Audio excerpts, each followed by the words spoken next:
Thank you guys for joining us again for another episode of the Pursuit of Purpose podcast. I'm Rob. I'm Chuck. And we have with us a very special guest today. I'm going to let him introduce himself. Hello, folks. My name is Imam Fahad Hussain, and I am the Imam in Islamic Society of Triplets, Beaumont, Texas. And I come from New York. And from New York, I served as an Imam in New York for over 10 years. And before that, I was in Minnesota, and I was attending a college to earn my engineering degree. I have a degree in engineering, and then I worked as an engineer for a few years. I had a passion of becoming an imam, being a preacher, and that's what I am, and I enjoy doing what I do right now. And it's an honor for me to be with Rob and Chuck. Well, that is fascinating. I'm learning already. I had no idea that you were educated as an engineer in college. What was the name of the college? St. Cloud State University, Minnesota. All right. St. Cloud. So is that... That's a freezer. Yes. So is that university... now, you have to forgive me, okay? Because I'm a little ignorant about some things. Do they have sport programs and all that kind of stuff there? Yeah. So what is their mascot? An icicle? I mean, what is that? The Husky. Oh, Husky. That's cool. Okay. Very good. Yeah. They play hockey. Okay. Yeah. Did you play any sports ever? I played, but not as good. I was never so good at the sports. I was just okay with all the sports. Okay. I played pretty much a lot of games, but nothing was professional. Okay. So you mentioned New York and Minnesota and all that stuff. Where were you actually born? Pakistan. Now, Pakistan's not a small place. Yeah. Where in Pakistan were you born? So Pakistan has 4 provinces. We have states. Yeah. They have provinces. We have 4 provinces. One of them is Punjab. So a small city, not a small city, a major city in Punjab, Lahore. That's where I was born. Lahore, Punjab. Punjab. Spell it. Punjab. Oh, Punjab. Punjab. Yes. Yeah. Okay. I've heard that word many times. Oh, okay. Yeah. So this is not... I just don't say it right. Oh, yeah, you're gonna find that a lot with us. We don't say stuff right. He don't talk right. Yeah, I don't. I really don't, and I'm okay with that. I can accept it. It's who I am as a person. I've never spoken right. In fact, I speak text. I barely speak English. So Texan is your language? Yes. So something I want to learn. We're gonna work on you now. Say y'all. Yeah. Oh, y'all.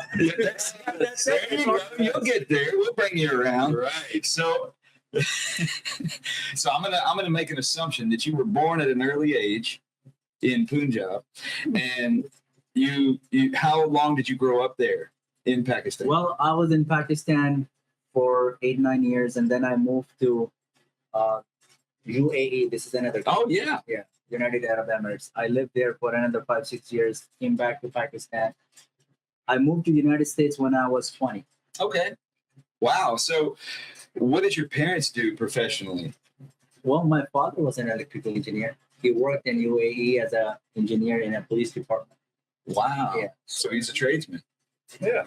Very cool. Yep. So, and your mother, did she work outside the home? She was the housewife. Okay. In the house, yeah. And is that the typical type of dynamic in the family there in Pakistan? Back in the days, yes, it was. Back in the days, you're not that old. Well, I'm 25 now, so if you look 20, no, 45 years ago, that was the case. Okay. Yeah. So basically, very few women worked back in the days, unless you're a professional, like you're a doctor or accountant or some high earned degrees. But now the things are very different. Everybody works just like here, just like, people make money. You don't have to be a very skilled worker. You can work in Dunkin' Donuts. Right? You can work at Walmart. Mm-hmm. So same thing now in Pakistan. Girls, they work any kind of jobs, art jobs, professional jobs, skilled jobs. Whatever it takes. Whatever it takes, like your boat says. So 8 or 9 years old, you moved to UAE. Yeah. So, and I don't know a whole lot. Okay. So you're going to educate me. Not 8, 9 years old. I was maybe 3-4 years old. I moved to UAE. Oh, okay. Maybe 5 years old when I moved to UAE, and then came back when I was 11. To Pakistan. Okay. Okay. So you spent about 5-6 years in UAE. in UAE, Mhm. and then moved back to Pakistan. Yeah. And what caused that moving back and forth like that? Well, Or do you remember? well, because of my dad's health condition, I would say. Okay. Yeah, he was engineer and he couldn't keep. Because his health, he had a tumor in his brain, Mm. so the doctors did not have a lot of hope, and he had to slowly move his family back to Pakistan. So that's exactly what happened. His planning actually came good. That by the time he's moved all his kids back, when he came, he passed away in a few months after he went back.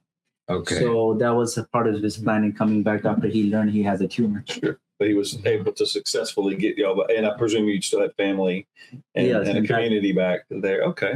Yeah, so that's why. Otherwise, we would have kept living in UAE and had no other plans to come back. So you went to the UAE for medical reasons. No, for his job. He had Oh, a job. okay. Yeah, Okay. he had a job, and he slowly moved all the family there to start a new, different life. And few years into this new job, he learned that he's has a Moved tumor. and- Back for the medical Gotcha. reasons. Yeah. Okay. And what is medical treatment like in in Pakistan or in UAE, but Pakistan mainly because that's where y'all went back for that. Yeah. Well, in UAE or Pakistan, the medical treatment is the same. UAE has some of the very best hospitals. Okay.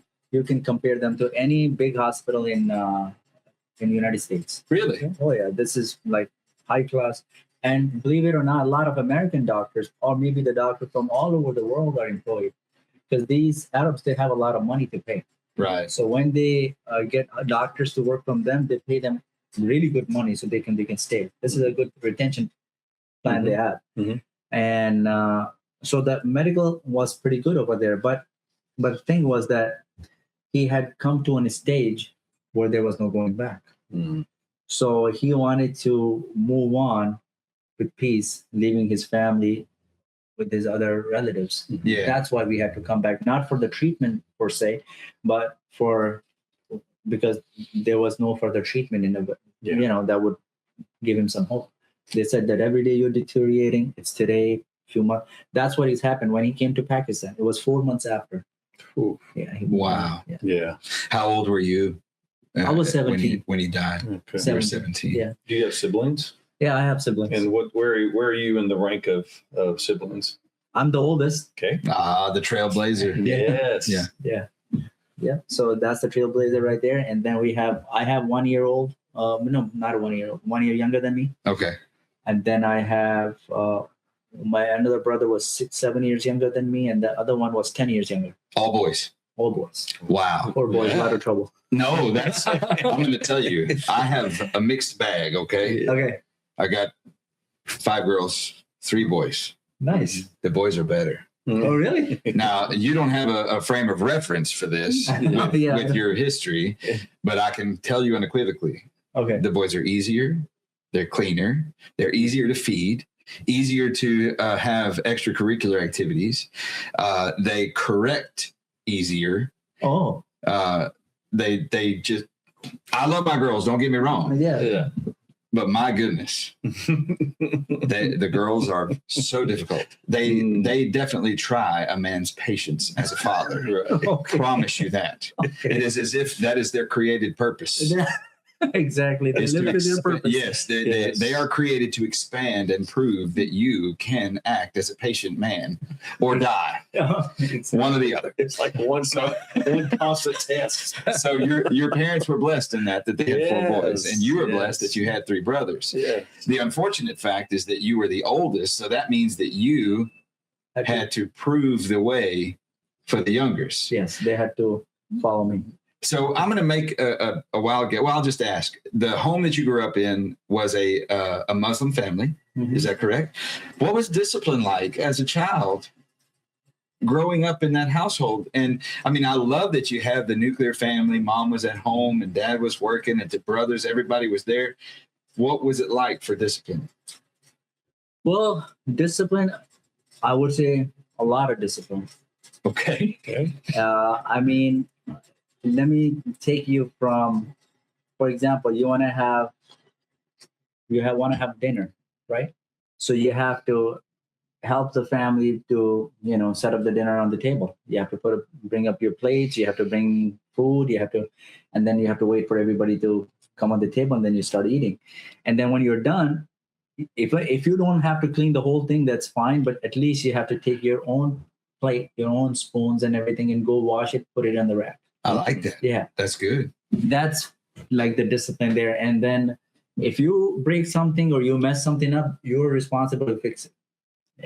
Oh, that's new. I like that. Yeah. So if you came out and from the rain outside and you made a lot of dirt and and mud, your muddy floor and all that, you're responsible to clean it. Do what you got to do, but then you clean after yourself. I appreciate that. I like that. I do too. So what were the repercussions like? Did you get whippings? Did you get grounded? All that stuff? Grounded? What do you mean grounded? There's nothing grounded. I learned the word grounded when I came to the United States. There's no such thing as grounded. The ground meant that you were knocked on the ground. And See, that's how I grew up. Yeah. I grew up grounded all the time. Yeah, exactly.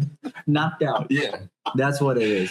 Okay. You do it once, it's okay. Second time, one day when you piss them off pretty good, then you get grounded. Old fashioned grounded. See, that's what I'm talking about. So they must have done something right, because you made the choice to live your life as a servant. Yeah. So that, I mean, you must be, I would say, most likely you're honoring your father very well. Yeah. What would he say, do you think, if he knew about this? What do you think he would say about you becoming an imam in America, and to the degree that you are? What do you think he would say about that? He would definitely be happy. He would truly be happy. And but he didn't have, because of his medical condition, he couldn't plan the future as much. But I know that the way he trained me, or he wanted me to join classes like Sunday schools and all that stuff, daily classes, Islamic classes, and the education he was worried about, he probably would not have seen me becoming an imam, but he wanted me to see as a practicing Muslim, because he was very practicing. He was the first one to, not the first one, but the last one to leave the mosque. After all the prayers were done, he would be the last. He would have long prayers, and he would keep me with him so that I can learn from him. So he would be very happy that I'm doing the job that I'm doing. Very good. Yep. So what do your brothers do now? My brother next to me has a company. He is doing IT work. He has an IT work company. He has a degree in computer science. My third one has a degree in Islamic education. He has graduated from a seminary in Pakistan. Yeah. Okay. Yeah. So he is doing the preaching of the God's word. And my youngest is, again, he's making softwares like AI, apps. He has a software house too. Okay. So I find this fascinating. So 50% of y'all went into electrical fields. Yes. Like your father. Yes. And the other 50% are dedicated as servants for your religious purposes. 75% went for the training as our father. Yes. I too was trained as an engineer. And then it was my passion from a very young age. But since I had to take on the responsibility of the family, if I was attending a seminary, then I would have been working in Pakistan. I don't know. I think it was God's choice for me to come here.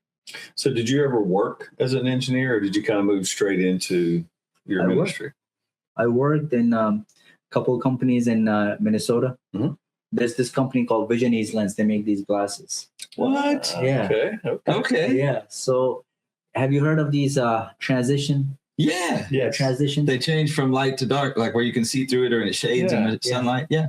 So Vision East made lenses which were much better than transitions, but just transitions would sell more because of their name. Yeah. Yes. Yeah. So Transition is a brand name. It's a brand name. Okay. It's like Kleenex. You know, we all call those tissues Kleenex, but it's actually the brand name. It's a brand. So I didn't know that. I didn't know. You're teaching me. Yeah. I thought it was made by some other big glasses manufacturer, and that was just one of their products. But no, Transitions is okay.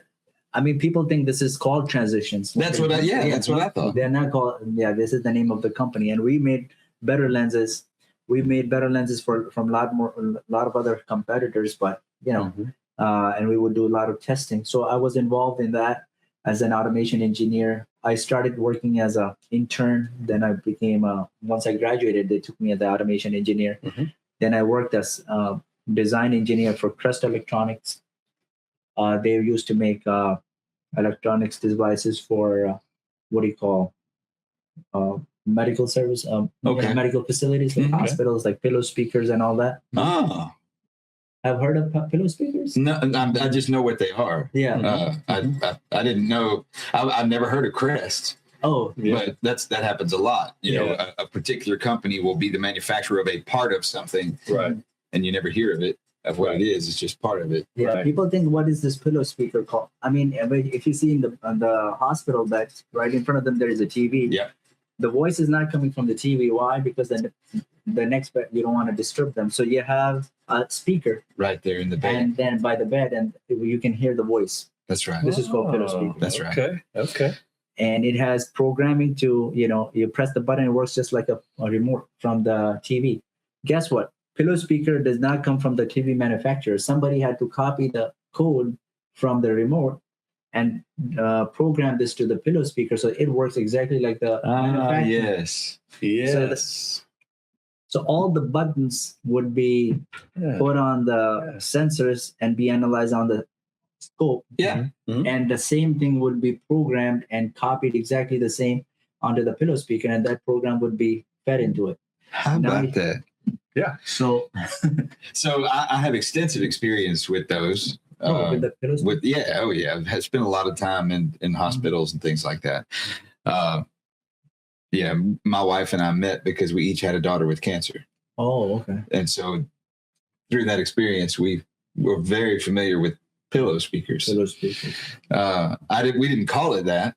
We didn't know what to call it. We just knew what it did, you know, and you know. Yeah, it looks pretty simple, but it has a lot to it. First, not only it communicates with the TV, plus it communicates with your nurse call system. It communicates with your bed adjustment, up, down, low. Yeah, that's right. That's it right. does all these different things. So somebody is designing all that behind the scenes. So that's what Crest Electronics did. That's cool. Yep. So when you were a kid, before your dad, got sick and everything, and what did you want to be? Like, say about 10 years old, what did you want to be when you grew up? When I grew up, I wanted to be an engineer. And then when I grew up even older, then I wanted to be a doctor. Okay. But I just couldn't make it to a medical school. So then I changed back to what I wanted to be earlier. Yeah. All right. So in Pakistan, which is where you sound like you spent the most of your school days or whatever, how does that typically work there? Are there like public schools like what we have, or are there kind of private type schools that folks gravitate, or even in our country, we even have church related schools? I didn't know if maybe I'll have those things there. Exactly. This is the same structure we have in Pakistan. Okay. There are some schools from government. They are like free. You don't have to pay nothing. Okay. Yeah. Public education, like what we have. Yeah, it's completely free. But in Pakistan, unfortunately, when it's free, there's hardly any education you get. Yeah. And then there is schools which are semi-private, right? And then there are schools like one I went to was like a Catholic school. So when I went to a Catholic school, a big portion of that expense comes from the Catholic, the Catholic guys who are trying to have their interest in those schools. They don't charge a lot of money as a private school, but they give you a good education at just like a private school. But it serves a bigger purpose of them having a Catholic training in the kids. Yeah, that is fascinating. So now I've got to ask the question. So you grow up in a Muslim household in a Muslim country, but you go to a Catholic school.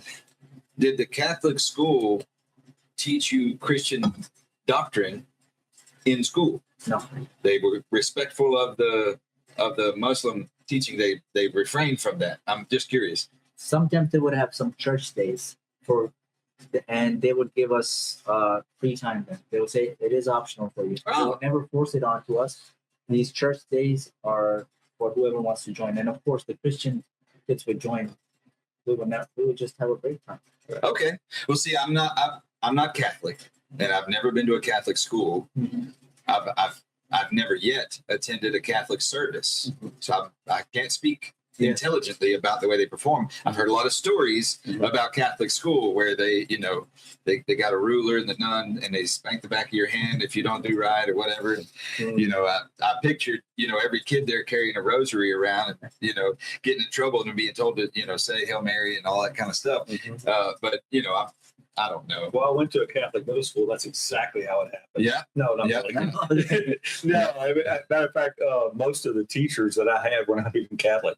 Really? Yeah. I mean, they had to get certified teachers, and they weren't all, Can't fill it all with Catholics. Can't fill it all with just Catholic. But we would do the mass, and they would do all that, But I'm not Catholic. So, You're not Catholic. Yeah. So, I mean, they would come and talk to the non-Catholic students and say, "You're welcome. We're just going to go over here and have a little church." Okay. So we just go with them. So it was the same. It's kind of the same. Yeah. I mean, there wasn't an exemption except for the Catholic kids would participate differently. I didn't have to do what they did because I wasn't a baptized Catholic. So, but the education was fine. It was all good. Education is good. That's the thing. Yes. That's really good. Yeah. I'm curious about something because your path of life led you into ministry. At a certain point, is it expected in your family, did they expect that you would kind of have to, or be like you were going to be Muslim no matter what? Or is it a choice? Could you have made that as a decision? I don't know how it works. See, like in Christian life, you could be raised in a Christian household, but you're told that you have to make a choice to follow Christ or not. That it is your choice. Is that okay? This is a news for me. I never knew this. Yes. I thought the kids born and raised in a Christian family have this some kind of a unsaid rule in the house that they have to be. Well, I can't speak for everybody's house, but everyone that in my house and in other houses that I grew up with people, it was understood. Yes, the parents may expect them. They may be hopeful. Yes. But the choice still has to be made consciously by the child or by the young person. And I was just curious, is it like that in that culture? When I was growing up, no. But now it is. Okay. Now it is. Now we call it unfortunate that you are raised in a Muslim family and now you're raised as an atheist or Buddhist or any other religion, and you go marry in any other culture. But back in the days, it was very conservative. If I'm born in a Christian family, I would never be said, but I will always be 110% expected to be a Muslim, right? And not only a Muslim, a devout Muslim. Okay. Not something that I carry in my heart. I have to be. I'm expected to be in the mosque. If not every day, then at least once a day. Or once a week, right? If I do not attend the congregation, the Friday congregation, then I'm really looked down at. So but now that the whole world has become a global village, it's not even about Pakistan. The boundaries don't define nothing now with the social media and how much exposure the whole world has with each other. It's all one global village. I mean, now there is no difference. I mean, the kids grow up to whatever they want to be, and the parents don't really have any control over that. Isn't that fascinating? Yeah, how things shift like that. Which I guess that's kind of what Rob was describing in a lot of our more Christian countries, America being one of them. A lot of kids are, they're drifting. They don't participate in the worship of their youth. Yes. I don't know if they abandon a belief. I just think they just don't practice. I think that's probably more common. A few have abandoned, but I think most are just for whatever reasons. Maybe they're discouraged from where they grew up in, or maybe they're just they're more attracted to something else. Exactly. And it sounds like that's happening even in some more predominantly Muslim countries as well these days. This is happening, and I look at it very differently. It's like, why do you change religions? This is some peace that it gives you, right? It gives you a purpose, like you have pursuit of purpose. Why do you have it? You have to have a purpose in life. If you don't have a purpose in life, that's the biggest torture. The biggest torture is not somebody gives you and tells you to lift some heavy stuff. The biggest torture is to give you a life without a purpose. So why there is no purpose in the religion? because there is not enough religious education. Back in the days, it was never said, but it was 100% expected. We were not forced, and I never was feel forced into the Islam, right? But I was given enough education about Islam that I did find purpose in it. This is where I found peace. Everybody has ups and downs in my life, and when I would be broken down, I would find peace and be lifted in the mosque. When I spoke to the God, He answered me. Why do I look anywhere else? But now with the inflation and with the more demand in the culture and with our greed and always wanting to have more without any limits, our focus has shifted towards other things, and we have neglected our kids. And when they find their purpose themselves, they get lost. Right? When they get lost, now they have to make choices of what choices are they going to make. Somebody's teaching them, right? If I didn't teach them, we are not like animals who get taught by God directly. You know, when the animals are born, they know exactly what to do. Mm. For people, for humans, we are the only species that we have to learn, whether it is religious or it is work, skill or any worldly related education. So if I did not teach them Islam, or you did not teach them Christianity, somebody else taught them something. And they took that message, and that's they started fighting peace in. So I think that was because now the world has shifted, not because we are becoming more civilized, because we are becoming more open-minded. It is because we have neglected our children. Mm. We did not teach them the stuff that our parents taught us. That's really a profound message. And I can't help but agree with you that we are absolutely responsible for the lack of purpose and leadership in the minds of our youth. Yes. And this is one of my missions in life, is to battle that. Yeah. Not necessarily to impart a religious belief system into people through force, but to inspire people to learn to become leaders with purpose overall, Exactly. and find purpose for their life. Right. Exactly. Because I'm gonna bare my soul a little bit here. For the first 40 years of my life, I didn't know what my purpose was, and I felt like I felt like I could find success in things that I did. Mm-hmm. I could produce lots of money. I made a lot of money, and I helped other people learn how to make a lot of money. Yes. But I never felt like I had value.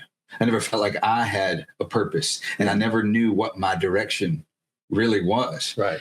And I don't necessarily fault my parents for that, because they only work with what they have. Yeah. Exactly. Yeah. So these tools haven't been developed and sharpened through generations. And that's a failure of cultures and societies all over the world. Right.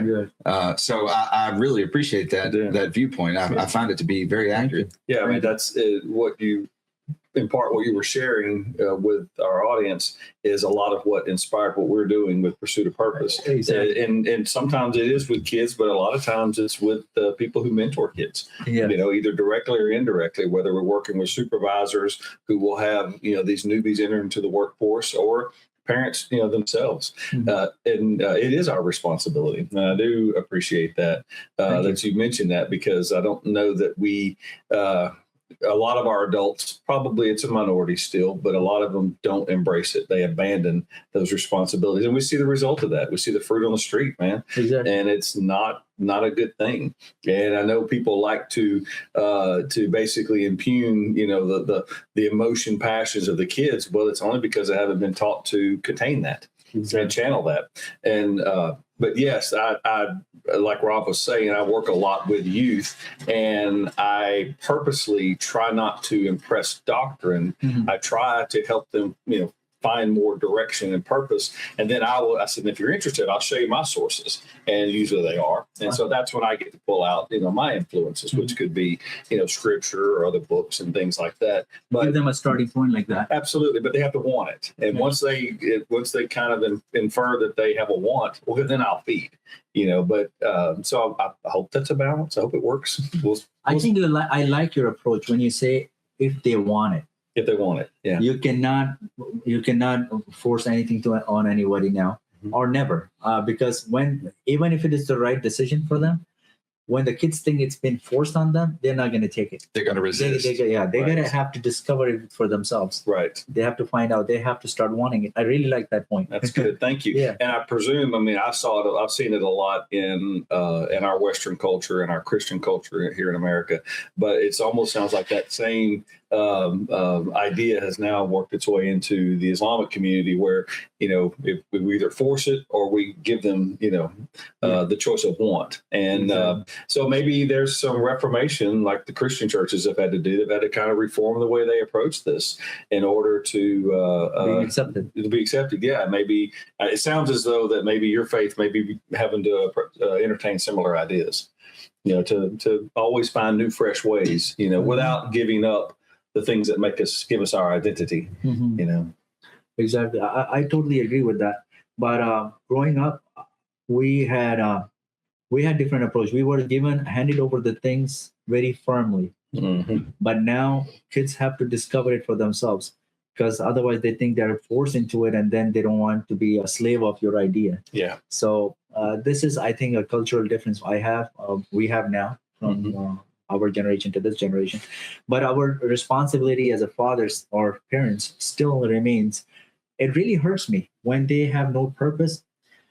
When these kids, youngsters, when you go out, it hurts me. This is our new generation getting attracted to drugs, right? Finding peace in drugs, finding peace in opposite genders, right? After you grow to a certain age, you find out that this is such a fake attraction, right? I mean, this girl might look pretty cute to you and this boy might look pretty cute to you, but this is so superficial. It's very temporary. This is not where you should be finding your peace, right? But these forces are pretty strong in this age. But why do they have it? Because they don't have any higher purpose. Nothing defines. They go where the grass is greener. Yeah, and I mean, it's very true. And one of the failures that I see that happens, at least here, having no experience in Pakistan or anywhere else, but our education system is so focused on testing. Yeah, we focus on, we got to do this standardized testing so that we can build a metric so that we can know that we're making progress. But we don't teach these kids about their individual value, their purpose in life, and how to live. Yeah, how to live and interact with each other. Right. But we expect them to know it.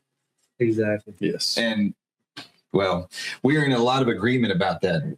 And hopefully, I'm going to take a little sidebar. Hopefully, we can bring you back on our show and have a live show, and we'll have some discussion about that. I think that would be a valuable topic that we could discuss and let the audience chime in as well about how we as a people, a multicultural society here in America, can make progress in that direction, bringing purpose to our youth, teaching people of all ages, because I can tell you there are generations beyond youth that are still seeking purpose. So I think this is a valuable conversation to have. Well, thank you. It would be a very, very good experience for that podcast. So I hope you'll do it with us. So definitely, it would be an honor.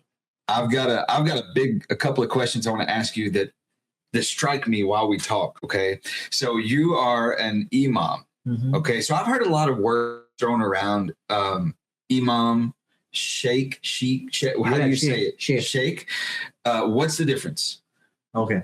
You're right. There is a lot of, just like in Christian faith, there are ministers, there is bishops, there is many other designations, right?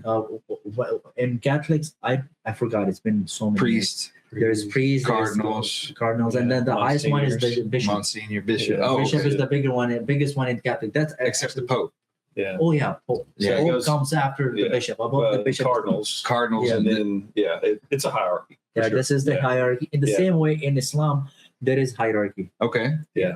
So, Sheikh is a teacher of Islamic knowledge. Okay.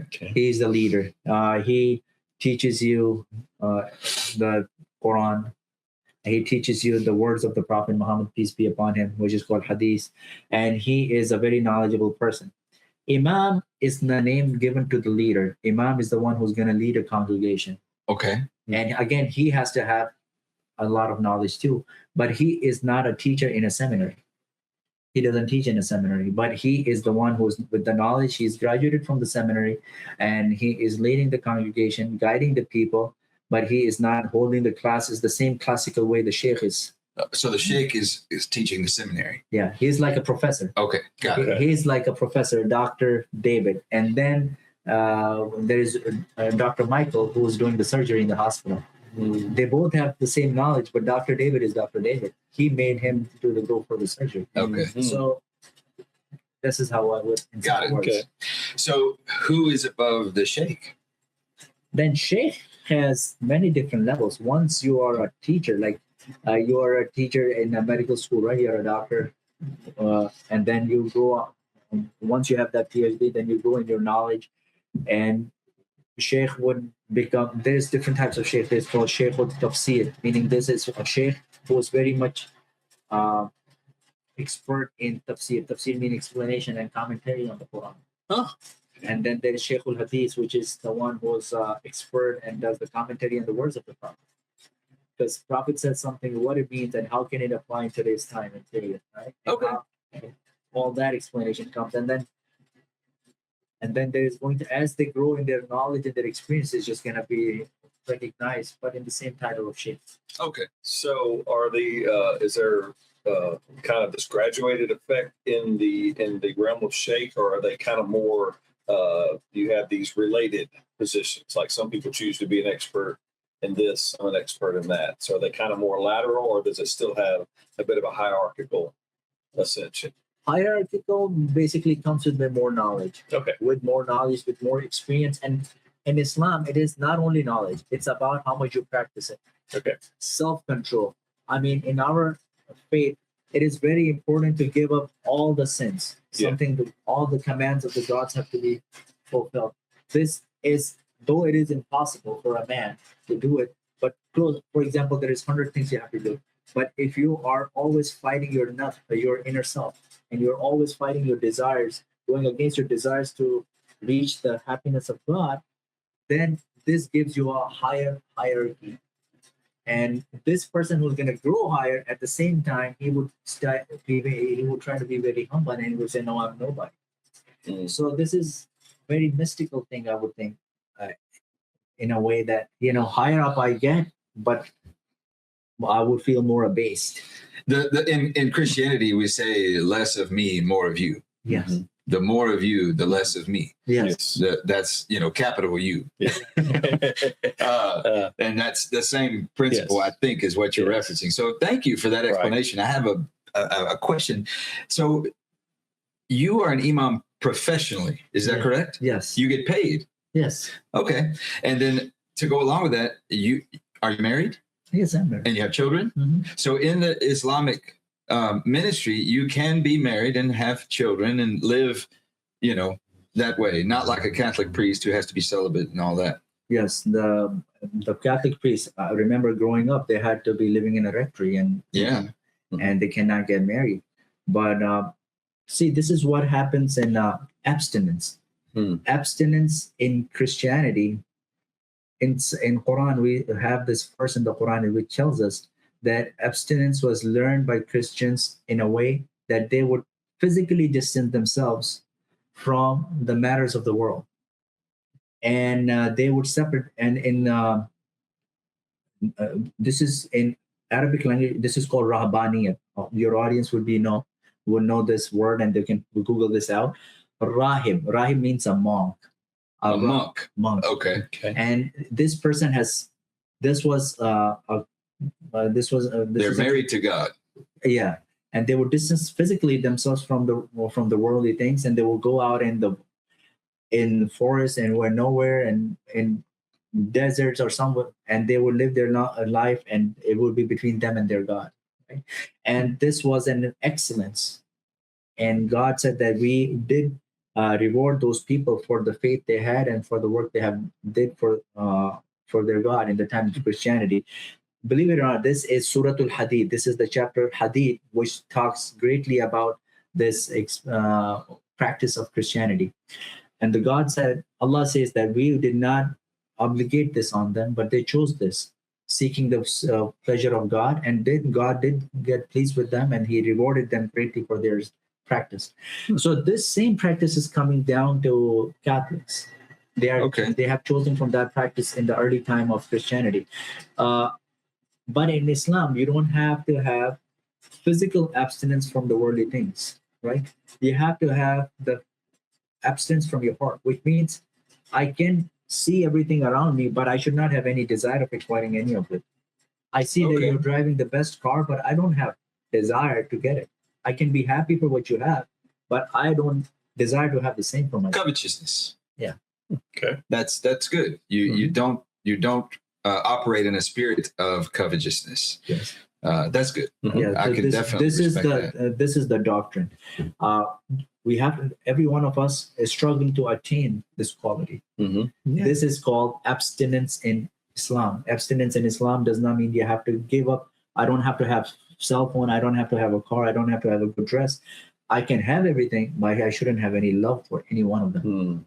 I should not be attached with the feelings of love with them. Okay. My love for God and my love for my religion, my purpose, always stays higher. These are my needs. These are not what they define me.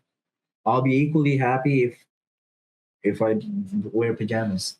I should be equally happy with my suit. This is not the happiness. This does not define me. I agree with that. Yeah, we're not fashion slaves. In other words, we shouldn't be fashion slaves. Right. That's good. Yeah. Well, since you brought up fashion, for the sake of the audience, I'm going to ask you a really seemingly goofy question. I've heard the name already, but I'm going to have you say it so that the audience can benefit from it. What do you got on your head? This is called kufi. Kufi. Kufi, yeah. Spell that. Kufi. Kufi. Kufi. Yeah. Okay. And it is a requirement to wear a kufi if you're imam? It's not a requirement. Oh, okay. It's a requirement to have during the prayers. Okay. For all people or just for all people. Okay. For all people. And the imam, he should either have a kufi or he should have a turban at the time of the prayer. Ah, okay. Maybe one of the shows I'll bring turban. And that'd be great. Yeah. Believe it or not, I worked as a chaplain for a police department in Suffolk County when I was in. Come on. Yeah. And they had me in one of the diversity training programs for the new cadets, for the new for rookies, the new class, rookies. Yeah. So one of the things I did on these diversity classes and training, that I brought Islamic clothing, the women clothing, and the turbans and everything. And I told them, when you see this, don't think that he's ready to blow up. He's not ready to blow up. He's just a regular Muslim going his way to mosque or coming from mosque.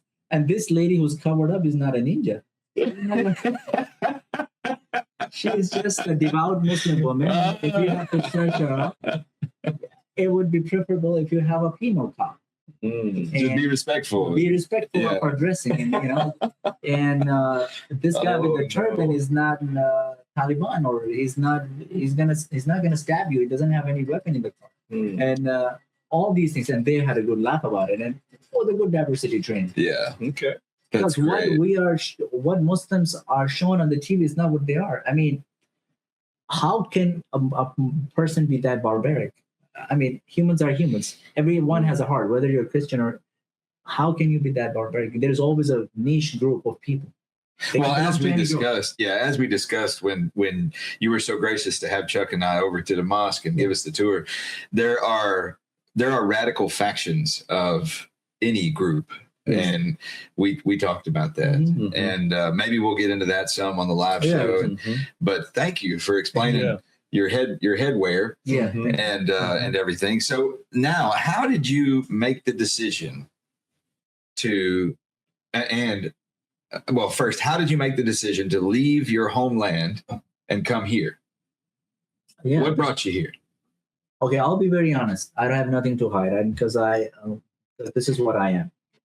In Pakistan, remember I told you that I wanted to be a medical doctor. Yeah. Right. And it is people don't have so much liberty in Pakistan back in the days. Now they have. There is only few medical colleges, and if you are in certain grade, if you have so many percentile, that's when you get admitted to. So there is only like 6, 7, 8, 9. I don't know the exact number. Medical schools, and if you are not in that percentile, you can't get in. You can't get in. Right. Now you have a problem. I don't have a percentile in that year. Why? Remember when I said that my father came home and he was extremely sick? I couldn't go to school properly, and I did not earn the percentage that I was supposed to get into that group. Well, that makes sense. Your head was kind of distracted. Yeah, very distracted, and he's bedridden, and he has things going on. So, which I nothing to blame. This was the God's plan. If that did not happen, I wouldn't be here. Now I was given two choices. That either you go back to school and repeat all the year that you have, and then you earn proper grades, and then you go to any of the schools, medical schools that you wanted to go, or you change the plan, do something else. And when I when I thought about it, I'm like, why this being a medical doctor is so important to me? It's not. I don't want to go do the whole year of the same courses and the same books. It was like, it did not feel good to me. And then when I opened up my other options, when I was mentally open for other options, my mother's cousin, he worked for Dell. And he was based in Houston. Here in Texas. In Texas. He still works in Cyprus for Dell. Okay. And one day he called and he asked me what's going on out of the blue. Maybe this was the God's plan. And he offered me some options. He's like, why don't you try this? I'm like, because leaving your country and coming to the whole different world, you cannot plan it by yourself in that age that I was in. Yeah. For the exposure that I was given. So when I opened my mind to other options besides being a medical doctor, and this call came in and things started falling in its place. And, he did, I'll do the application for you. I'll pay for your testing and this and this. And when you come, you can pay me back. But he never took the money back. I really, I really appreciate him to this day, the initial money that he spent for me. And then one day I applied for visa and I did get the visa. And like, what is going to hold me back now? Nothing. Right. Well, that's awesome. Yep. That is awesome. Yeah. So, do you consider yourself to be a patriot, a person who loves this country? Very patriot. Very good. I'm glad to hear that. Yeah. I love people. I love to hear about people who come here the right way. They do it legally. Yeah. And then they become part of this country and they contribute to the cause of growing America. Right. Of course. I love that. And I want to give you a chance to take ownership as part of that. A lot of people make assumptions about people who practice Islam or people who are from other countries, especially places like Pakistan, where we make assumptions. And I say we because I'm actually guilty of this from my past. Okay. It's been a long time, but we make assumptions that, okay, brown skin bad. They don't love us. They want to blow us up. Underneath that turban is a brick of C4, and they're gonna kill us the chance they get. Yeah.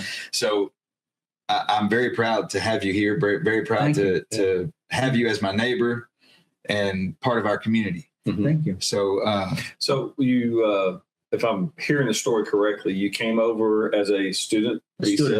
Okay, and then I guess at some point you did find work still in that same college area. So was there eventually a transition to some type of permanent status, dual? I mean, I don't know. Do you have dual citizenship? Or what's your I have dual status? citizenship. So this is how it happens. Once you have a student visa, then after you graduate, you get in 1 year of work authorization, and then 1 year of work authorization, you find a job.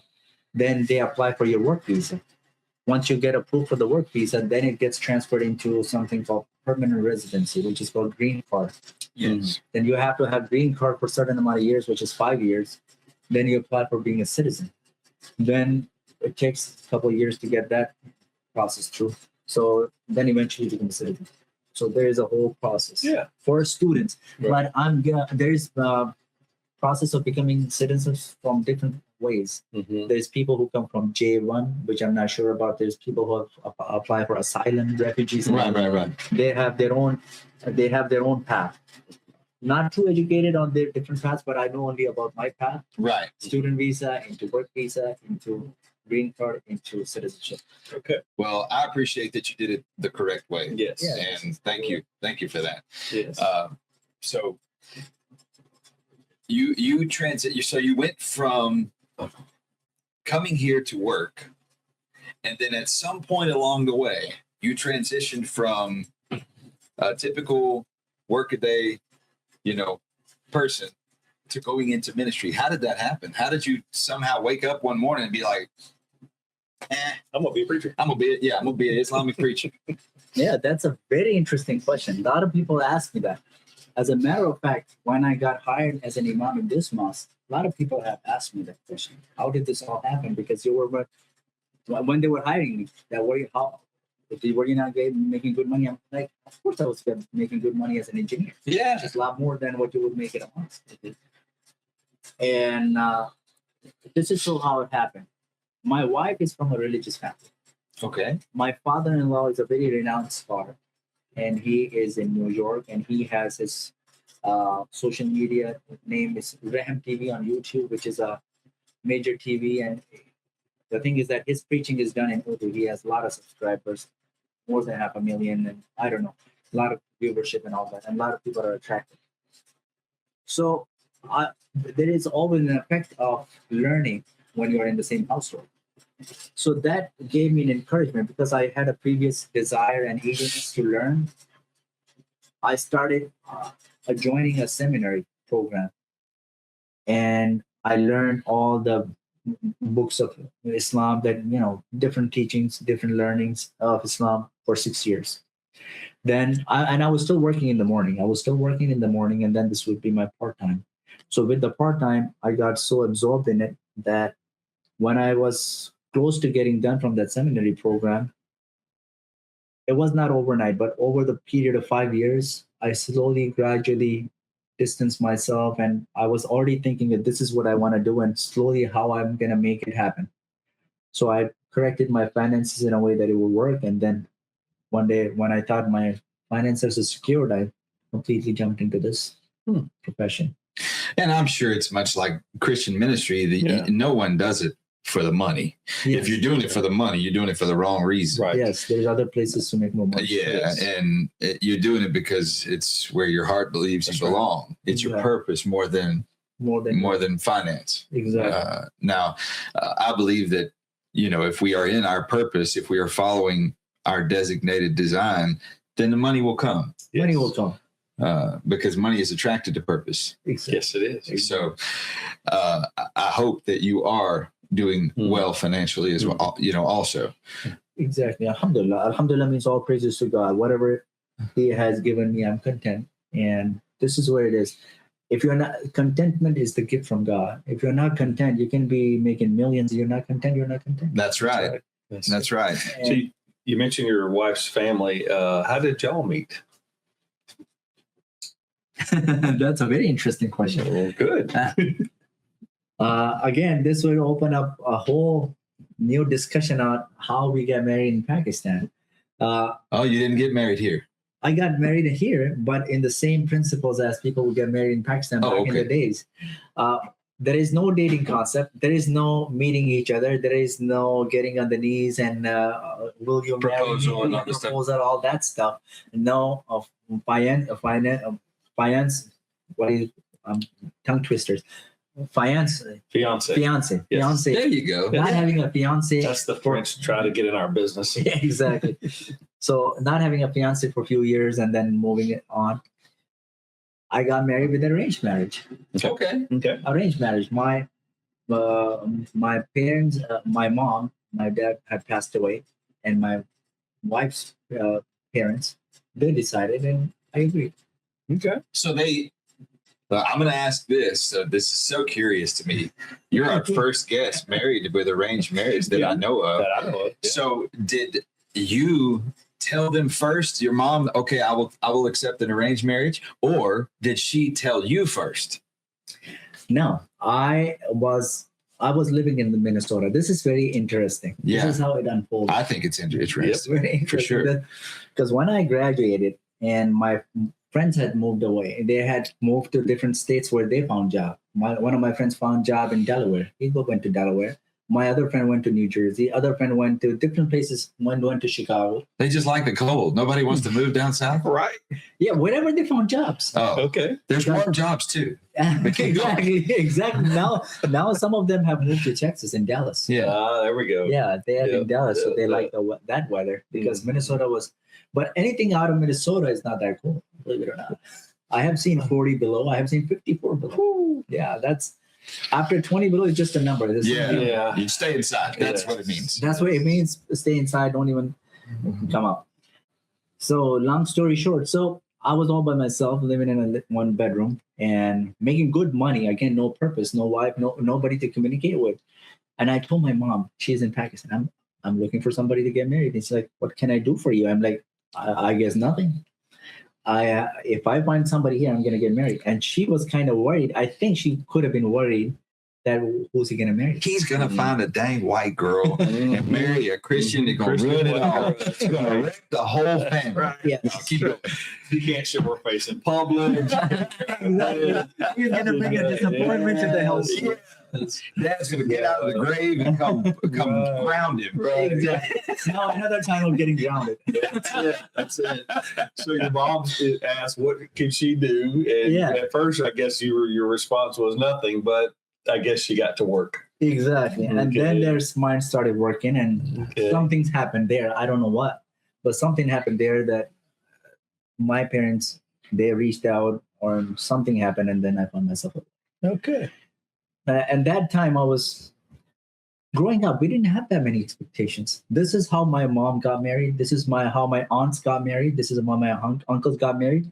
So this is a normal perception of marriage. Yeah. Parents have to find you a spouse. I mean,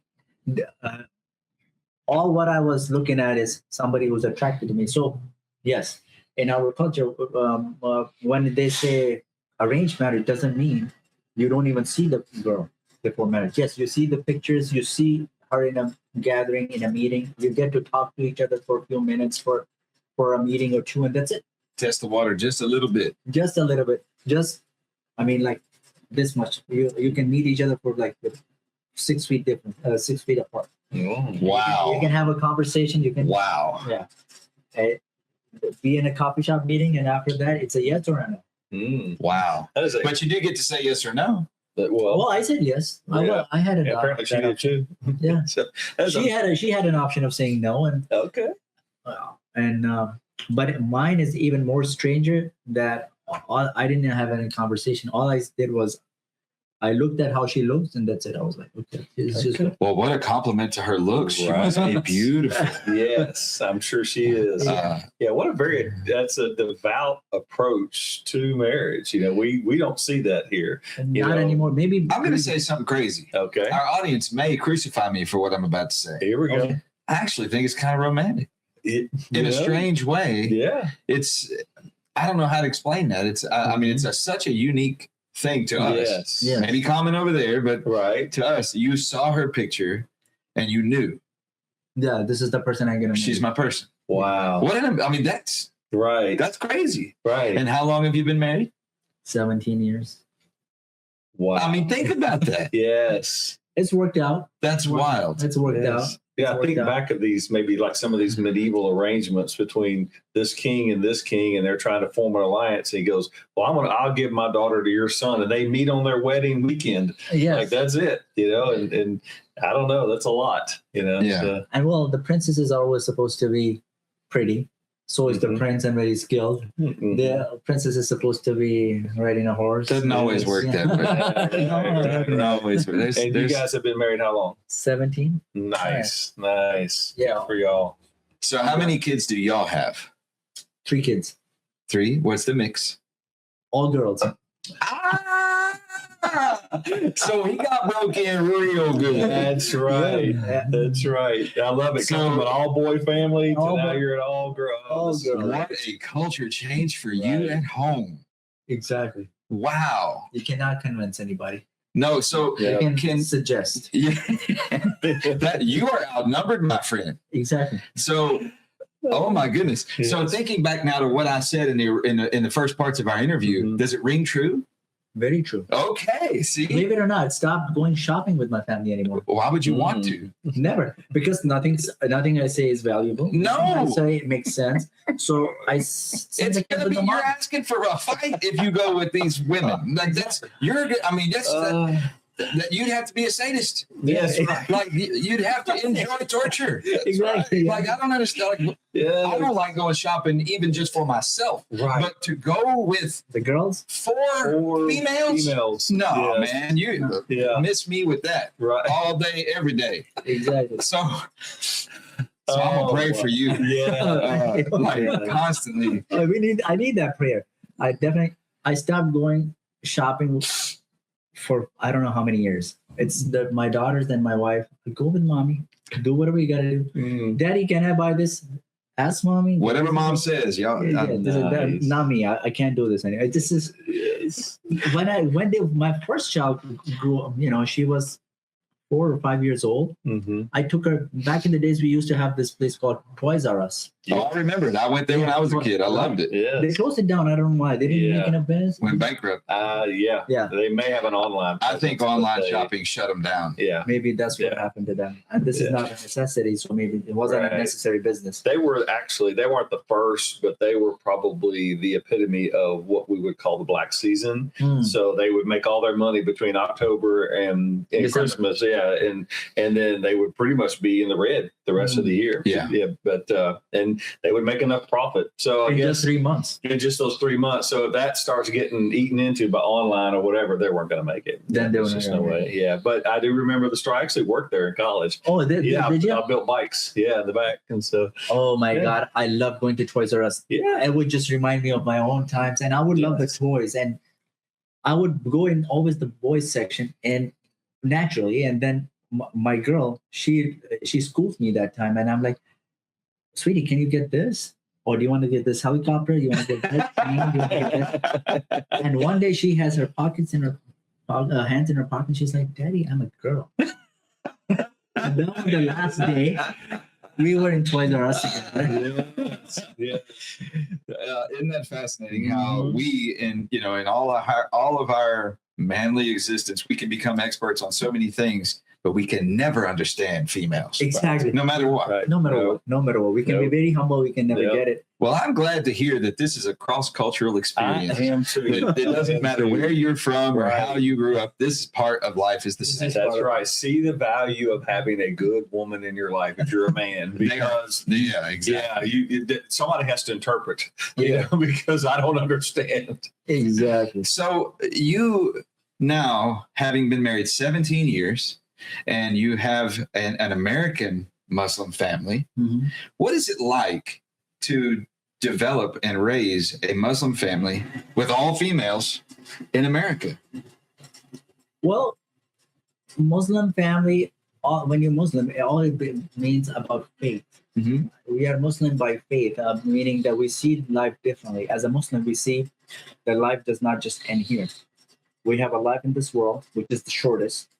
Then the next section of life is in our grave, which is longer than this, much longer, but still it's short. And then afterlife, when God raises us again, then we have eternity. Then the life is never ending. Okay. That's the longest part. So we as Muslims see the life as like this. Once you embed this concept in children's mind, your family's mind, that whatever you do here is gonna have repercussions here and over here. So this whole thing is your life. Then this raises a Muslim family. I mean, if I cheat, I can lie to you. I can cheat. I can do any kind of fraud. But this is going to destroy this life and the hereafter life. So once I can embed this in my children's family, they will do the right thing. They can be anywhere. They can be in Africa. They can be in Asia. They can be in Europe. They can be in America. Any continent does not matter. Right. Because the purpose of life does not change anywhere you go. But has it been more difficult for you here with inculcating that in your family, in this culture, in this society? Believe it or not, no, not at all. Not at all. We had these kids come over for the night over in our house when we were in New York. I haven't made enough friends here that they would come, but all kids would come to our family, and American families, white, African American families, they would conveniently drop their kids off. And when they would be the time, because only difference in our daily lives and their daily lives is that we have a 5-time prayer. And anytime we would have a 5-time prayer, my girls would stand up and pray. And I have seen so many times that these girls, my daughter's friends, they would join them in prayer. They don't know what they're doing, but they would just scarf and they would put and they would just pray, and they will get back to their games again. So I think I lived in New York, and it's a very diverse community. Yeah. And they never showed that we were different because of our faith. We were equal neighbors, and we did just like one big family. And when I was moving, they got really sad, and they were like, they were kind of in a way grieving that Of course. they have lost a good neighbor. So Good neighbors are hard to find no matter where you live. That's right. that's what that makes them good, that they think of us as a good people. So that's what makes them good people. So it wasn't difficult. It's not difficult because it's about faith. Everything is in the heart. And I teach them when it's time for your prayer, God's call is bigger than any other call. So do you let your kids go visit in Christian households? All the time. Would you, this is a crazy question, and have you visited a Christian church? Growing up, I went to this Catholic church, the one I went to a Catholic school. So Catholic church I have been.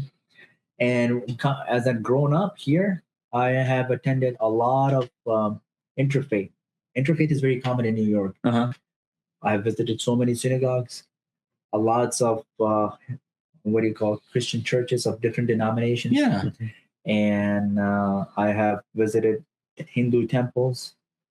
I have visited many houses of worship for interfaith, and they have a lot of faith leaders that come to mosques that I would be leading, and we would have interfaith conversations, especially after in COVID time. And so many times we had a lot of these gatherings. There have been some incidents of hatred. And again, anytime there would be an incident of hatred, and all these faith leaders would join, and they would talk about unity and keeping the peace here, So if can a person who does not practice Islam, can they visit the mosque and just watch? Yeah, they can. They don't have to wear the kufi or none of this? They can come and watch and be respectful of the environment, meaning when the prayer is in service, then be quiet. Be quiet. Yeah. Be quiet. And stuff like that. A lot of people have questions, and Chuck and I practice that we basically live and die by the art of the question. Okay. I personally value asking questions almost above anything. Okay. Yeah, because that's half of the knowledge. That's right. So have you been invited to any churches here? Other faiths? In Texas, not yet. Okay. Not yet. But I have visited this shelter home was open, the opening ceremony of the shelter home, which was attended by a lot of faith leaders. Even the bishop, who was responsible for Lake Charles and Beaumont, this whole stretch is under him. Even Bishop was there, and he blessed the whole thing with his holy water. And and they had all the faith leaders say a few words and bless the place. And I was honored. And there was one rabbi, which means the Jewish leader. Yeah. And that's it. I have had a chance of interacting with them, but not an interfaith in a church or synagogue. Okay. Very good. Well, thank you for sharing all of that. Yeah. So have we missed anything? Is there any question that we should have asked you that we didn't? About, well, I think you pretty much covered everything, where I'm born and how my family structure is.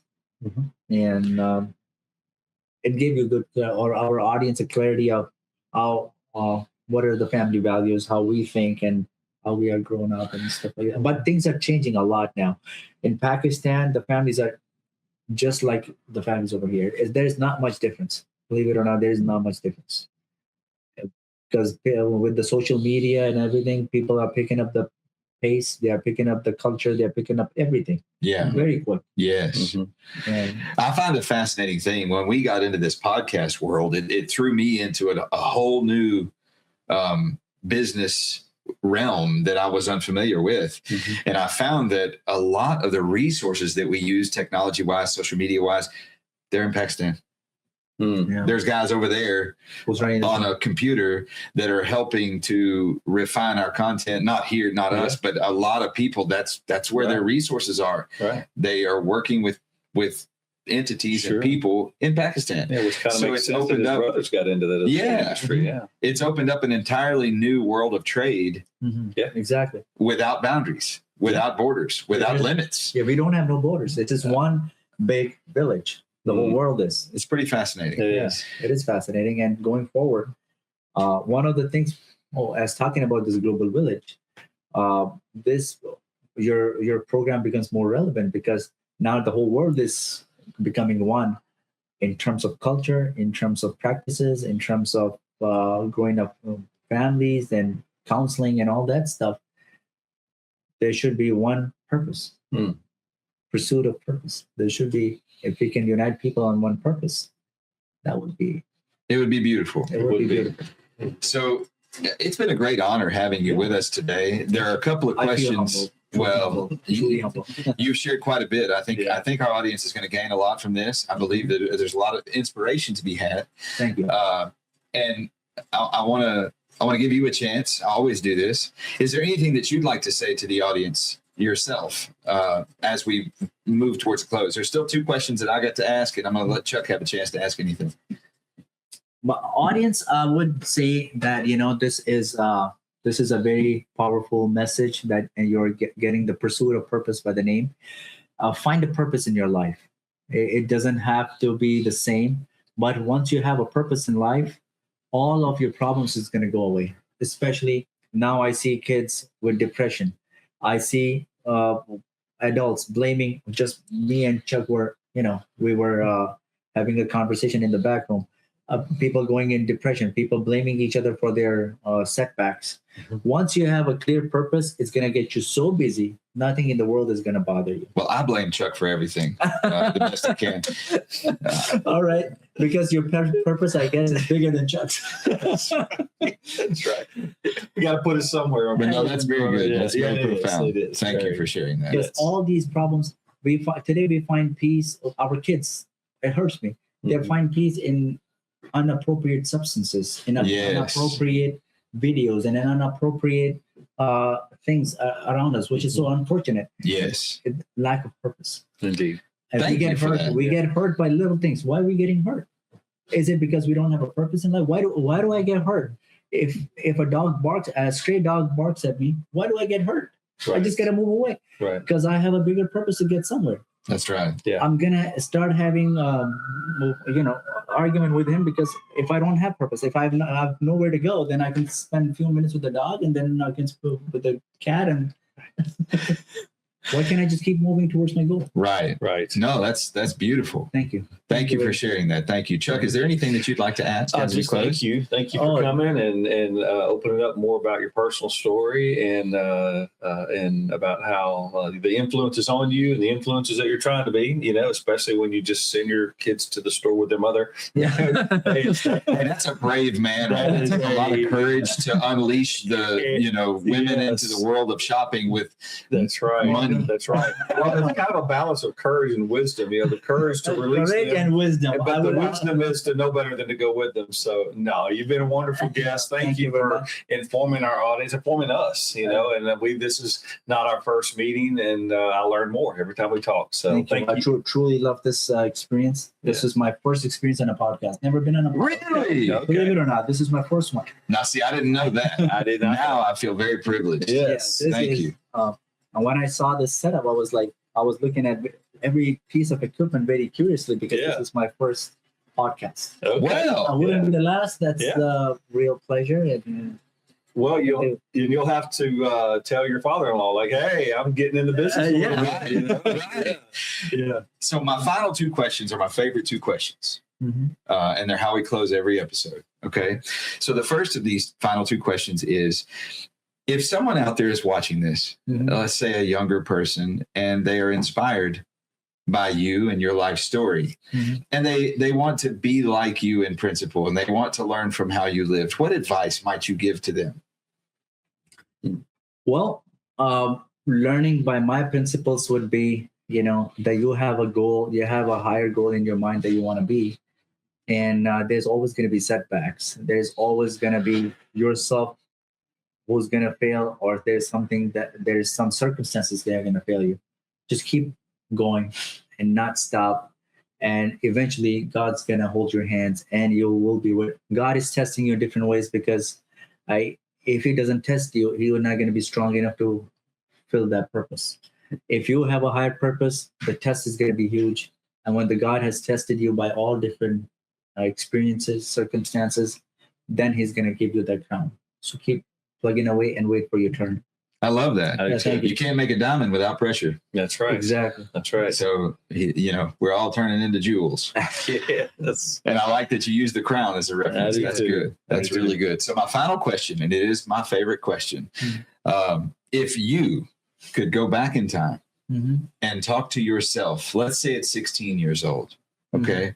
Right. This is before your father passed, but let's say at 16 years old, and you could whisper some advice into your own ear, something that would be profound. What would you say to your younger self? Always value your time. Do not waste it. Do not waste your time, because that's the only regret you would get. Because when you fail after you tried your best, that's not a regret. When you waste your time and you fail, that's a regret. Regret is the worst feeling a man can have. Right? You are the first guest that we've ever had that said that. Oh, really? Don't waste your time. And I actually love that. That's very profound. I do too. Thank you. Yeah, no, thank you. That was sage advice. Right. As a kid, that's what you do. Waste time. Absolutely. As an adult, I waste time. Go ahead, Chuck. I was just visiting with so much cool. You said that even this morning, I think it was earlier in the week, and they were talking about different, developmental stages of life. And I go, well, I can tell you up until a certain age, I wasted a ton of time. I had fun, but there was no drive. There was just go and experience. But I regret that there were some things that I let just kind of fade away, and I detached from them. And I think I could have got so much more out of them. So I wasted time. So we all wasted time. Yes. And that's one thing we shouldn't have done. Yes, right. But we are humans. The fortunate thing is we're still topside, so we don't have to continue wasting time. That's Exactly. right. That's right. Well, I'll tell you, thank you so much. Thank you very much for sharing your story with us, with our audience, for allowing us the privilege of showcasing you and your life's journey. Thank you very much. I really appreciate that. And hope this is not going to be the last, and we'll keep meeting again and Absolutely. have more shows like that. So everybody out there in the audience, thank you for joining us again for another episode of the Pursuit of Purpose podcast. Thank you for allowing us to become a part of the pursuit of your purpose. I'm Rob. I'm Chuck. And this is Imam Fahad. Now say you're holding, there's 4 names there if you count your title, but the first part of your name is Syed Fahad Hussain. Hussain. Syed, yeah, but Syed and Hussain is my family name. See, I didn't Oh know my that. God. You say that to last. Okay, so Fahad is your actual name, That my your family. given name. Yes, And then the Syed and Hussain it's family. are family names. Yes. Very cool. Thank you. Well, thank you. Thank you very much. We'll talk soon. Thank you.